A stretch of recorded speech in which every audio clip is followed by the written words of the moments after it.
Guys, each time I tell you that using the right language in tenders actually is important, you think that I'm lying.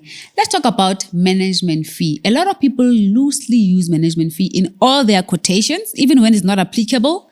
And then you wonder why you're not getting that tender. Let me tell you some of the things you need to avoid in terms of the language, how you phrase this management fee that can get you in trouble. One, it is miscellaneous cost, other cost, project cost. What actually goes into this project cost? Can you quantify it? And I'll tell you a beautiful secret about renaming and rephrasing some of these terms. It is site coordination. That sounds much better. Compliance cost. That sounds much better. Monitoring and reporting. And account management. Does this sound a little bit better than management fee? Yep, let's talk about it.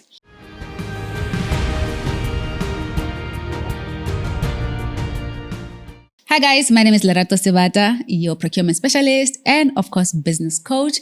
I'm here to educate a lot of you around tendering, pricing, and something that is always a pain point in getting right. It is pricing. And today I want to focus on this topic because someone actually asked me in one of my masterclass, what can I do if I don't want to use the name management fee, but I actually do want to charge management fee? And I want us to unpack this because it's not every sector or every service that needs you to include the term management fee. And I'll tell you why. Stick with me and I can tell you why. So some procurement people or practitioners, when they see your price and you've written management fee, they wonder, what goes into this 45,000? What goes into this 100,000? Some of them even just write a blanket 200K. What comprises of that 200K? How did you come up with that 200,000? Actually, what quantified you to even charge this? And unfortunately, some clients feel like, after everything else that you've priced, you still have to charge me another management fee for what? We're already paying you for this thing. So we need to really stay away from using these terminologies loosely because it does indicate that you're probably being lazy, or it creates a perception that you're overpricing for the sake of overpricing, and that's not what you want to do. And to be honest with you, it lowers your credibility. That is the unfortunate part. And then I'll tell you why I say it lowers the credibility, because in tendering, pricing must be clear. Total cost of ownership. So you need to itemize each and every section within your pricing. Itemized billing, guys, it's as important as doing like a BOQ, bill of quantities. And when you throw in such things that one can wonder, what does this person mean? So now there are instances that are justifiable for you to actually include this fee, and there are instances where it's not justifiable. Now, I'll tell you when is the wording management fee justifiable. When you are managing a service, when there's an ongoing service, right? Or multi-stakeholder projects, like 10 key projects that run over a particular time.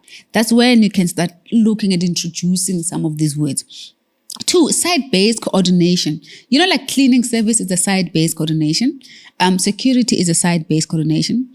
Gardening or landscaping is a site-based coordination. That's when you can say coordination fee. Because what you are coordinating people to do a particular service, right? Or to render that service. And then subcontractor management is also one of those. So if you're managing a lot of subcontractors, obviously, somebody must be doing that work. Somebody must be consolidating invoices. Somebody must be paying these people. See, that is now subcontractor coordination management. And then there's what you call reporting and compliance heavy services. This is very popular in ESD projects.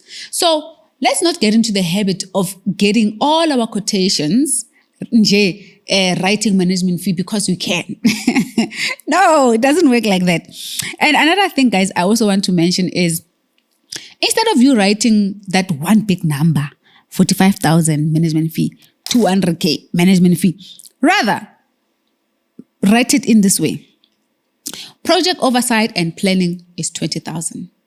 Right? This is you breaking down this big number, right? Quality assurance reviews, 10,000.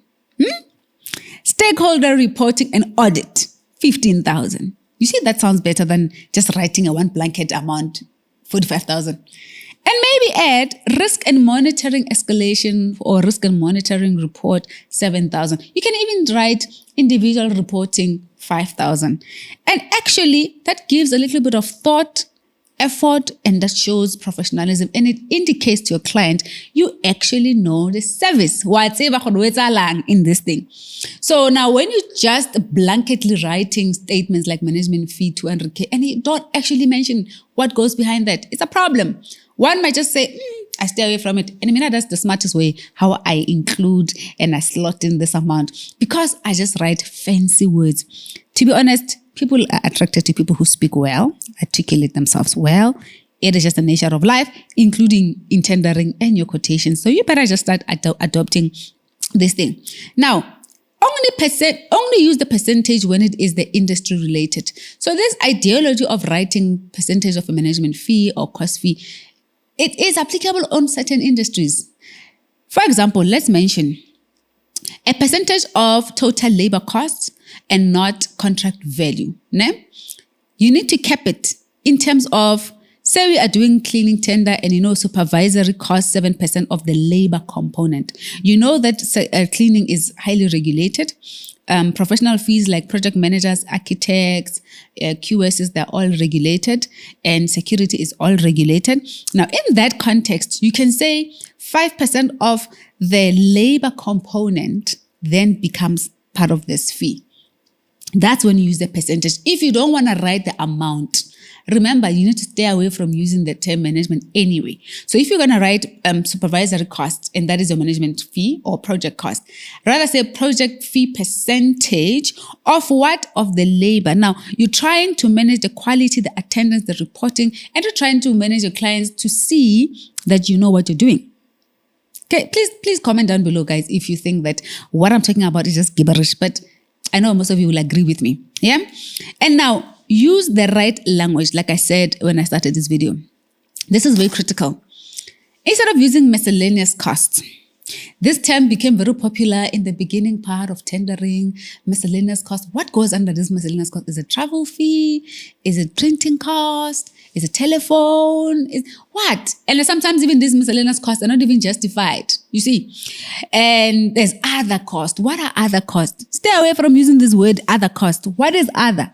Not now you don't know, you just thumb-sucking these numbers. You need to indicate what is other. And then there's admin costs. Okay, admin, we understand somebody's probably doing the work, maybe printing. Labana, it's open for interpretation. So you don't want the client to think for you. You need to tell them.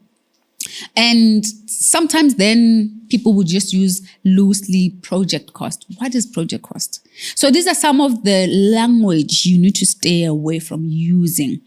Rather, it is a suggestion. You can try it and tell me what you think. Right? Coordination, site coordination cost is so much. Now you are being clear, you're being specific, you're articulating. Site coordination, because you're going to have a supervisor who's coordinating 1, 2, 3, 4, 5 is this much. Ne? And or compliance management. For me to run the compliance checks and all of this admin, you see, then you're using site compliance cost. It also makes you sound credible, to be fair, right? And then there's monitoring and reporting. We know in every project there is going to be some form of report back to the client, report back to the people that which have obviously given you this project. So if you are showing this cost is for 1, 2, 3, and you know what? Also, we use so many applications. We are subscribed to so many sites to render a particular service and your business to work. Okay? And this is where this cost is coming in. And you're not going to be writing data cost, of course, there, or overhead cost, but you can write that. And or account management. Account management is somebody who's handling the account. They should be managing this account. Duh. So now that sounds much better and palatable than just a plain write-out management fee. Please tell me if you can resonate with what I'm saying. Did you find yourself having to lose a bid because no one understood what is this management fee for?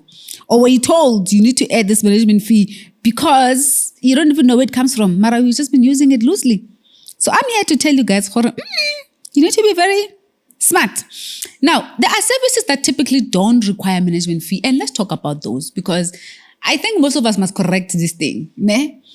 One is training service. Why would you need to add a management fee for a training service? Make it make sense. It's a once-off. It's a short-term workshop. Maybe I'm running a workshop for 3 days, for 2 days, for 1 day. And I'm using the term management fee. Why?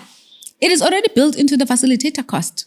It's already built into the event coordination fee of some sort. So the better alternative to use that I've written here is training session. Let's say it says 5,500 per person, and then it's maybe 3 hours per module, which includes material, prep, and reporting. You see, I couldn't need for you to be using that. I mean, some people who want to add transportation fee, you can, because ultimately you must get to the client, but you should not be using the word management, because one is thinking, Aibo, I just wanted to train me. What are you managing? There's nothing you're managing. You just come in to train. You deliver a masterclass, you're done. You deliver a training, you're done. What do you still need to manage? You get, it is not an ongoing service. It's just that 3 days, 2 days, or a week, then you're done. And professional speaking or guest speaking, why are you looking at the management fee? Make it make sense. Because you're just being hired to facilitate an expert-led conversation or a panel. There's nothing you're managing. So there's no need for you to add management fee there. Rather, if you really want to add something, the better alternative is a single or all-inclusive speaker fee. Now, all-inclusive, then you must write in brackets, guys. Get used to the idea of itemizing or mentioning what does this thing mean. You rather say all-inclusive speaker fee. It is the content, preparation, speaker day, post, event support. You see, that makes a bit of sense. Graphic designers will also kill me. Unfortunately, for graphic designing and branding, there's nothing that you're managing. You're basically just doing the actual graphics. And it is hours that you put in, is the output you give the client, done. Why does the quotations have to have management fee? If you want to include something, because, if you're managing a big client, maybe you want to cost it, quote per deliverable or milestone is probably more palatable, right? Meaning logo plus the corporate identity guide equals 15,000 or something like that, right? So now that for me is critical. You don't have to include management fee in everything. Now let's talk about other services that don't need management fee. Printing and supply of marketing materials. Now the printing space, it is the pricing of a product is based on the item that which you're printing, the bulk of the item that which you are working on. And therefore, project coordination is very minor. What are you project coordinating there? You're working on, I need 10 papers for this. You're taking it, you're printing it, done. It's labor, right? You're going to charge labor. But now, if you wanted to include something for you to get out of this client, rather, best alternative say, cost of items plus delivery, no management fee needed. Then yes, you've captured the attention of your clients. Like, whoa, how about I charge a management fee at least? But listen, you've already charged them cost per item plus delivery. And another service that does not need you to be writing management fee, it is supply and delivery of services and goods. Unfortunately, body stationary delivery, like supply of milk, tea, and coffee, and office equipment. What are you managing? There's no ongoing service. There's no ongoing management. You're simply fulfilling a once-off delivery. I buy from my wholesalers. I deliver to my clients. Finish. So, better alternative you rather use is what? Price per item or use or transport that's needed. That's the only thing that you can add there. You're just adding, insurance, because now something could go wrong. Someone could steal. They could hijack your car. Something could go wrong. You rather include that fee. Then you are then at least absorbing that. But not management fee, guys. The last one, just for bonus, virtual services like copywriting, translation services, video editing. Unfortunately, video editors might just come for me. Marake, Nalana, you don't need to include the term management fee. Let's talk about editing a video. These are all labor-intensive related type of stuff, right? It's a creative service. There's limited oversight for third-party involvement. So it's just you who is working on this thing, and that is the time that you're taking for that. So what you can rather do, and a best alternative, it is a flat rate pricing by project or per page, or rather maybe charge the video length. Better even just say my rate per hour is 1.5. If I'm going to edit this thing for 5 hours, then you're going to pay so much, 6.5 or 7,000. And that's about it. Now, another point. Do influencers need to charge for management fee? Solo influencers that are just doing one campaign, post a video on your YouTube channel, Instagram, TikTok, maybe a static picture. Why would you need management fee? Now, when you're getting it wrong in terms of your pricing, I'll tell you when you might need to charge a management fee. If you are coordinating an influencer campaign management, managing multiple influencers, in that you need to produce a report back to the client, and there's probably an ongoing service where you need to negotiate different rates, different influencers, deliverables, compliance, and then maybe you might need to include a management fee. But of course, again, I always advise this. You don't have to mention the word influencer management fee. You rather just say content coordination and content oversight or campaign oversight fee. That then makes a bit of sense. So you don't just loosely use the word management fee just because maybe you ran out of what can you say. Or there's this thing called management fee. No.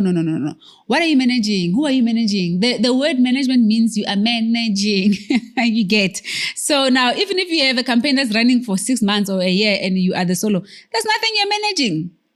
Do you get me? So please don't make such mistakes and fix how you actually cost your quotation or your pricing those bids.